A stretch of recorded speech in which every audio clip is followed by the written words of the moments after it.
and respected distinguished guests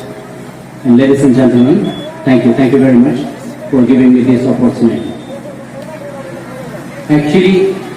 my name is Tenzing Bodosa. I am small village from the Odalguri district, Dimapur Kahibari. Ang sase Dimapur Kasibari ni, ang name is Tenzing Bodosa. Actually, I was in 30 years in Malaysian construction company. Ang Malaysia ni construction company 13 bosor khamani mawnang dono. And I don't want to come back in my native village. Ang gauni jaigawno फाइफिननो थाखाय गिनाय मोनसे सम फैदोंमोन आंनाव. There was a time. ओरैबायदि मोनसे सममोन जि समाव आङो गावनि जायगायावनो थानो हायाखै. 7 of my family was gunned down by the unidentified gunman. न'खरसेयावनो आङो 7 जन गावनि असे बिदा बिब' बिमादै न'खरनि 7 जन परियालानो गावनि मानसिजोंनो गावथारजादों. गावथारजाखांनायनि उनाव आइया आंखौ आफा गालांनाय हा दख्लासेखौ फाननानै गावनि जायगाखौनो फाननानै खारनो होदों आं. खारनानै आङो महा खारनो? आं गुवाहाटीयावनो थांजेनदों. गुवाहाटीयाव थांनानै मा खालामनो? फिसा फिसौ खामानि मावनानै गावनि जिउखौ बारहरनो. बिदिनो लासै लासै बाहेराव 13 बोसोर बारहरदों आं. मालाबा दुखु नाङोमोन आङो आंनि लाइफआवनो जे आङो महा मोनफैखो होननानै मा जाखोलाय. खिन्थु आं दिनै ओरैबायदि अनुभव खालामो इसोरा आंनो गियानसो होबाय थादों लासै. आइया बुंबाय आंखौ नोङो न'आव फैफिनदो, नोंनि बिनानावा देरबाय, नोंहाबो गैला, नोंहा बिनानावखौ हाबा होनायनि माखासे दायित्व दङ. You have a big responsibility. आं फैफिनबाय 2006 नि डिसेम्बरनि 16 तारिखआव फैफिनदों आं. फैफिननानै मा खालामनो मा मावनो बिमा बिफायाथ' आंखौ जेबो मिथिया आं बाहेराव मा मावनांदों. उनाव आइया बुंबाय नोंफा गालांनाय हायावनो आबाद मावदो होननानै. आं सासे आबादारि जानो गोसो गैयामोन. आंनि आबौ आबैमोन बायदि आइ आफामोन बायदि आं गावखौनो सासे आबादारि जानो गोसोआनो गैयामोन. I don't want to become a farmer in my life. आरो दिनै बेनो जाबाय थादों. माखासे जाखांबोबाय थानाय सेंग्रा सिख्लाफ्रा दिनै आबादखौ मावनो नागिरा. They don't want to become a farmer. खिन्थु जोङो जुदि बिजिरनानै नायोबा 95% family background is from the agriculture background. बांसिनानो आबादारि न'खरनि गोजासो. आंबो बिदिनो आबादारि मावनो गोसो गैया, बिदिनो माने गोसोआ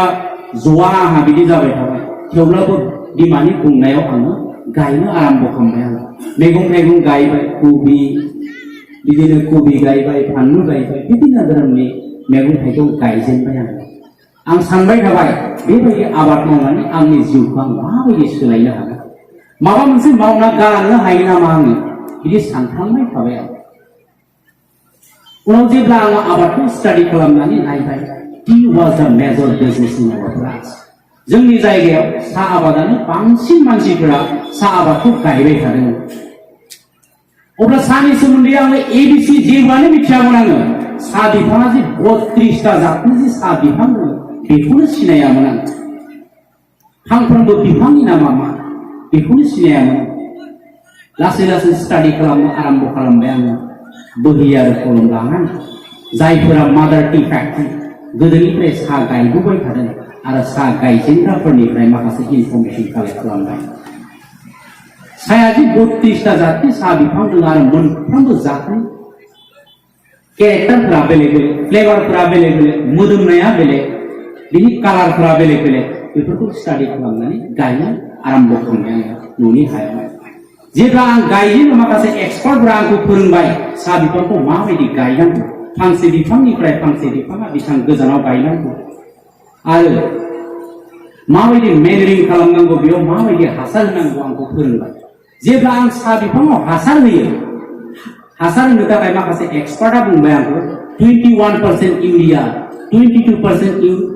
MOP 33% SSP मिक्स खालामनानै फांसे बिफाङाव 20 निफ्राय 30 ग्राम खरि बाहायनो होबाय 50 निफ्राय 60 डेज 50 to 60 डेज इन्टारभेलनि गेजेराव जेब्ला आं हासारखौ बाहायो अब्लानिया नुबाय मा खम समनि गेजेराव बिफांनि महरा सोलायलाङो आरो थाबनो देरनाय नुबाय सानबाय आङो आइजो आंनो बारियाव बेरायनानै नायबाय सानबाय जोङो रियेलि वी हेव लार्न सामथिं गोदान आबाद मावनो जोङो साहा खेथि खालामनो सोलोंबाय होननानै जोङो सानबाय आइजों आङो बेनिफ्रायथ' साननैसो उनाव जेब्ला साहा बिफांखौ माखासे बेरामफोर फैबाय जाय बेरामखौ हेलपेटाइटिस फ्रिज लुबार स्किन केन्सार रुट रास माखासे बेरामफोर हमबाय बेराम हमोब्ला आरो एक्सपार्टआ जोंखौ बुंलायबाय नोङो माखासे पेस्टिसाइड इउज खालाम जायखौ जोङो एम्फौ बुथारनाय बुङो जेब्ला पेस्टिसाइड बाहायो जेरै थाइडेन डिसिज मार्कार बिभिन्न धरननि पेस्टिसाइड बाहायब्ला सम सम गोबाल' मोनोमोन आङो खर' गिदिंनाय मोनो सहायनो हाया जायो सानबाय थायो आङो मा एसेबां गिथावना मुलि बेलाय होननानै बेनिफ्राय मेसिनजों सारखांनायनि उनाव बिखुङाव गस्लाया जितु सिजोननानै थायो बे गस्लाखौ आङो दंखलाव लांना सुहैब्ला बे दंखल खाथियावनो फुख्रि फिसा मोनसे दंमोन बेयाव गस्लायाव नांनाय मुलिया फुख्रियाव मोनहैनायाव माखासे नाया दसे थानानै थैजोबदों सानबाय थाबाय आङो बे गस्लायाव नांनाय हामायनो मुलियानो दिनै माखासे फुख्रिनि नाखौ बुथारनो हायोबा बेसेबां गिथावना मुलि बेयो दिनै मानसिनि न'आव थाङोब्ला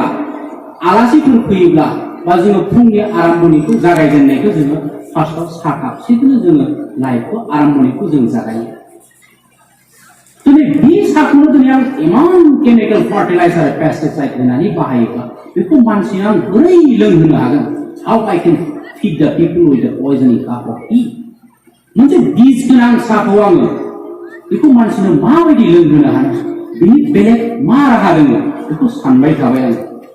मानसिफोरनियाव सोंबाय जे केमिकेल फार्टिलाइजार होआलासिनो साहा आबादा जाया ना मा होनना रावबो फोरोंनो हाया रावबो खोन्थानो हाया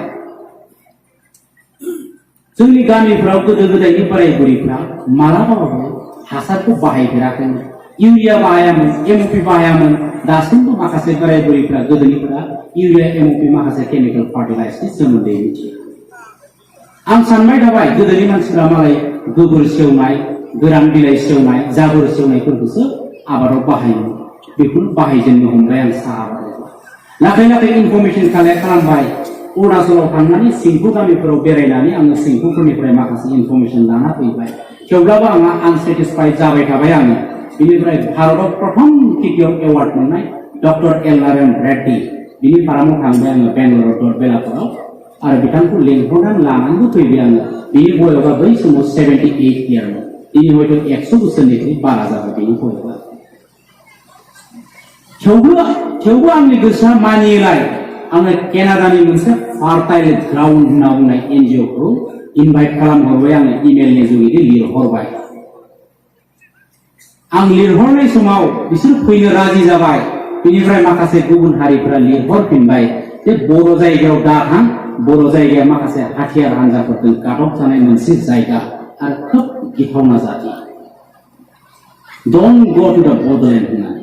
बडलेण्ड इज द terrorist affected area no need to encourage the Bodo tribe peoples बर' जातिफोरखौ दा फोरोंहैथां बर' जायगायाव दा थां होननानै बुङो बेनिफ्राय आं बिसोरखौ लिंहरफिनबाय जों हिमालय पर्बतनि गाहायाव थानाय प्राय 40-50 किल'मिटारसो गुवार आरो 500-600 किल'मिटारसो गोलावाव जोङो रायजो जानानै दङ जोंनि जाथिया दासिमबो पृथिबियाव जोङो बिथा खालामनो हायाखै दासिमबो जों पृथिबियाव मोनसे गिथावना महराव दङ जोंखौ फैनानै नायफै आरो जोंखौ फोरोंफै होननानै आं बिसोरखौ इनभाइट खालामहरबाय लेंहरबाय आङो बिसोरखौ फैबाय बिसोरो एयारपर्टआव लायबाय आङो गुवाहाटियाव आजि 10-12 बोसोरनि सिगाङाव सानबाय थाबाय आङो बिसोरखौ दाथ' लेंहरबाय फैबाय माहा दोनगोन आंलाय बिसोरखौ लायनानै जोंनि डिमाकुसियाव सबसे धोनिसिन न'खराव दोनबाय आङो नेक्स्ट दिना खालि लायनो थांबाय आं बिसोरखौ फुङावनो बिसोर फैनानै बुंबाय आंनि बारिफोरखौ नायथिंजोब्बाय बिसोरो बेरायजोब्बाय बेरायखांनानै बुंबाय बिसोरो जों बेयावनो थागोन होननानै गासै बिदिन पत्रफोरखौ लाइजों होबाय बिसोरो बेनिफ्राय आङो बिसोर सोंबाय मा बे सेथ्ला गेजेराव सुब्रेव ब्रेव मा दंफां बिलाइ होननानै सोंबाय आं बुंबाय बिसोरखौ बे मोनसे रोखोमनि सिजौ दंफां होननानै This is a different type of the cactus plant. बे मोनसे रोखोमनि सिजौ दंफां होननानै बिसोर सोंबाय मा बे सुब्रेव ब्रेव दंफांखौलाय सेथ्ला गेजेराव मा खालामनो दोनदों होननानै बुंबाय बिसोर जों बेयाव इसोरखौ बरायो होननानै बुंबाय बोरै बरायो इसोरखौलाय होननानै सोंबाय आं बुंबाय दिनै इउनिभार्सआव दिनै जोङो सानखौ 10 मिनिट नायहाबनो हाया 5 मिनिट नायहाबनो हाया जोङो सानखौ जों जुदि नायहाबबाय थायोब्ला जोंनि मेगना खाना जालाङो हयथ' जोङो नुवाबो जानो हागौ दिनै सान बायदिखौ दिनै इसोरा सृष्टि खालामदोंबा दिनै इसोरा साननिख्रुइ बेसेबां शक्तिशाली जागोन इसोर दोङो इसोरा 1 सेकेन्डनिख्रुइ खम समावनो इसोर दङ There is God without a second होननानै दिनै इसोरा मालाबाबो नों आं बायदि जोनोम जानाय फैनाय जाफिननो हाया जोंफोरबायदि जानो हाया इसोरा मालाबाबो दिनै इसोर दोङो जों फोथायो आरो इसोरा खोब शक्तिशाली इसोरा नों आं बायदि जोनोम जानाय आरो फैनाय जाफिननो हाया दिनै इसोरा सोरगोआव दङबा सोरगोनिफ्राय पातालाव दङबा पातालनिफ्राय दिनै स्पेसाव दङबा स्पेसनिफ्राय नैबे गोथार दंफां जिरायनानै जोंखौ आशीर्बाद प्रदान खालामफैयो दिनै जोंखौ नोंनो दानाय नोंनि सोरजिनाय नोंनि सृष्टि खालामनाय होननानै जोङो सारा सिदा जोङो इसोरखौ बिदि फुजियो होननानै बिसोरनो खोन्थाबाय आरो बिसोर बुंबाय मा जों नायनो होननानै गामिनि बोराय बुरैफोरखौ लेंहरजोब्बाय आङो लेंहरनानै बिसोरो मोना समाव गासैबो दुगैदाल फैजोब्बाय सोरबा मादाल लाना फैबाय सोरबा सिफुं सेरजा लाना फैबाय नायहाबबाय थाबाय बिसोर दसे गोबाव बेनिफ्राय दसे थानानै जोंनि गासैबो गामिनि बोराय बुरैफ्रा सोरबा सेरजा हुबाय सिफुं दामबाय मादाल दामबाय ओरैबायदि बिसोरो उनाव सोंबाय आं नोंसोर बोरै मोनखौ होननानै बिसोर बुंबाय मा खोनाफेरि मोनसे मेल'डियास मोनसे सोदोब खोनाबाय बिसोरो खोब गोजोननाय मोनबाय होननानै उनाव बुंबाय बिसोरो जेब्ला जों नुजेननाय समाव नोंसोर जों सानदोंमोन ओरैबायदि जे आफ्रिकानि बायदि दामख्रावजोबनानै बाज्ल'जोबसिगोन नामा बिसोरलायनानै बिराद गोजोननाय मोनबाय बिसोर अखानायै फुङाव आं सानबाय मा बिसोरबा मा जाहोगोन आं होननानै बिसोरबा मा जायो मा थायो गोदान फैनाय आलासि बे औवा हासुङाव बे सोनानै माइब्रा ओंखाम संबाय बेनिफ्राय बे गाइखेर होबाय थालिर होबाय दावदै रुना होबाय रोसि होबाय बिदै होबाय फुङावनि ब्रेकफास्ट हिसाबै जों बेखौनो जगायनानै होबाय बोरै मोनखौ होननानै सोंबाय आं बिसोर खोन्थाबाय मा 5 स्टार हटेलावबो बिदि खायद'खौ मोनजाया आं ओरैबायदि गोजोननाय मोनबाय आं नंमारगौथ' होननानै जोंनि बर'फोरा गोदोनि मानसिफोरा रुनाय जायोमोन मेनाय जायोमोन सावनाय जायोमोन सोलामनाय जायोमोन ओरैबायदि बोलोगोरा आरो ताग्रामोन जोंनि मानसिफोरा खिन्थु दिनै जोङो गावनि बुस्थुखौ जोङो मालायनो दिन्थिनो लाजिबाय थायो जोङो गाननाय जोमनायखौबो जों खिथिनो लाजियो जानायखौबो जोङो जोंनि जानायफोरखौबो जोङो जोंनि संनायखौथ' जों आलासिनो होनो नागिरा खारि सारलानायनि होनाङा आलासिनो होननानै जों रुनायसो सावनायसो होननानै जोङो होनो लाजियो खिन्थु बेफोर खायद'आसो सबनिफ्राय मोजां खायद' स' आंनि आबाद मावनाया बै फार्टाइल ग्राउन्डनिफ्रायनो बिसोरजों जगाजग खालामनानै दिनैसिम आं खामानि मावलांबाय थादों आरो अर्गेनिक होननानै बुङोबा जोङो खोब बेलेग सानबाय थायो अर्गेनिकआ जेबो बेलेग नङा अर्गेनिकआ जाबाय मा जोङो खाथि खालायाव मोननाय गोरान बिलाइ गोथां बिलाइफोरखौ जोङो सेवबा हासार जायो सबानो मिथियो खिन्थु खम समनि गेजेराव जोङो फेसेवनानै खेथियाव बा आबादाव जोङो बोरै बाहायनांगौ बे टेकनिकखौ सोलोंना लानायानो अर्गेनिक आबाद मावनाय स' आबादखौ मोनब्रै रोखोमनि मावनो हायो मोनसे जाबाय गोदोनि मानसिफ्रा जोंनिया मावबाय थादोंमोन देट इज नेचारेल फार्मिं नेचारेल फार्मारमोन गोदोनि मानसिफ्रा natural farming organic farming biodynamic farming and conventional farming आबादखौ मोनब्रै आदबजों मावनो हायो स' जोङो गोलाव सम थांना थानोबा जोङो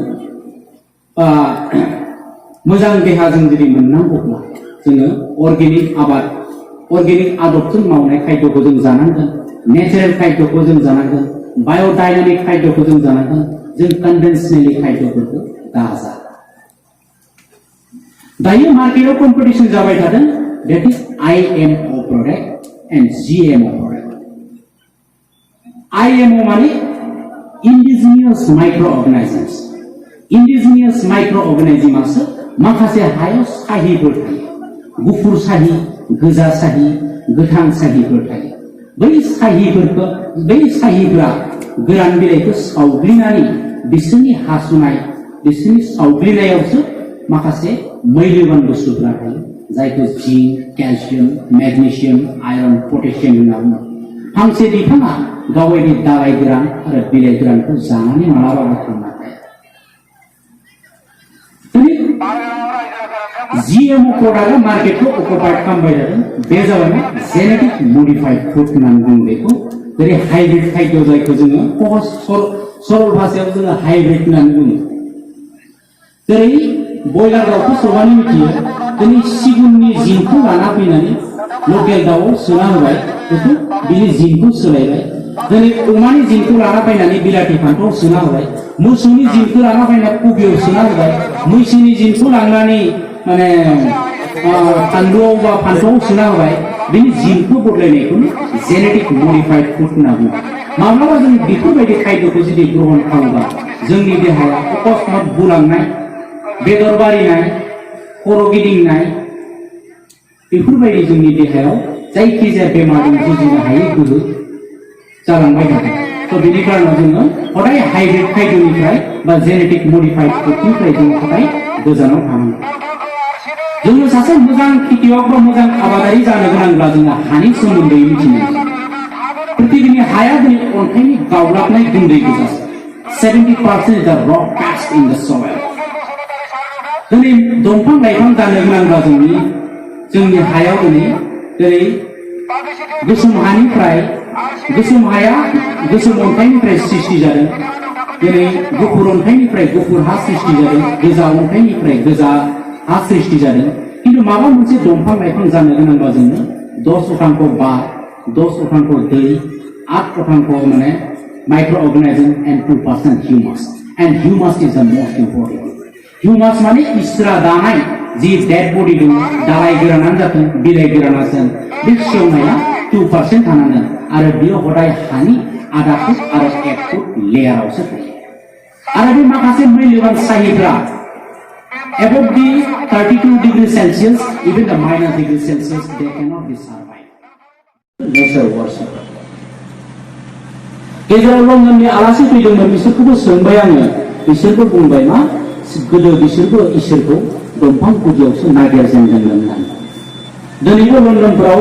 USA फोराव चार्चफोराव बिसोरो दंफां गायै गायै दं दंफां गुदियाव बिसोर इसोरखौ नागिरो स' इसोरा फोथायनायनि सायावसो strongly I believe religious we cannot criticize any religious or any tribe जायखिजाया जातिखौनो जायखिजाया धोरोमखौनो जोङो criticize खालामनो हाया and religions have to be the practice in our deep heart जोंनि गोथार आत्मायाव जोङो इसोरखौ फोथायनाय लाबोनोब्ला जोङो इसोरखौ फुजिनो प्रेक्टिस खालामनांगोन आरो इसोरखौ प्रेक्टिस खालामनोब्ला जोङो उन्दै बैसोनिफ्रायनो जोङो प्रेक्टिस खालामनांगोन आरो इसोरखौ गाबज्रिग्रा इसोरखौ जोङो गोसोखांग्रा फालो जानानै ज' जानानै जोङो इसोरखौ फुजिग्रा जोङो जायगा नांगोन जायखौ थानसालि होननानै आंथ' सानो थानसालिफोरखौ जोङो ज' फालो जानानै दाबसेयावनो ज' जानानै जोङो इसोरखौ गाबज्रिनो हानाय इसोरखौ जोङो मोननो हानाय जायगाखौ जोङो ज' जानानैनो जोङो मोनसे जायगायावनो बनायनांगौ गावबा गाव बनायालाखौनो जोङो मोनसे जायगायावनो मोजां थानसालि लुनांगौ जोंनिया मा जालांबाय थादों सोरबा बाखुरबारियाव लुनानै दोनो मन्दिरा ओरैनो थायो जेनेबा रावबो मोनावबो थानाय जाया रावबो मानसि थानाय जाया ओरैनो जोङो मन्दिरखौ लुगारनानै दोनो आरो हदाय मन्दिरखौ लुयोबा आंनि एक्सपिरियेन्स बायदिबा आंहा रिलि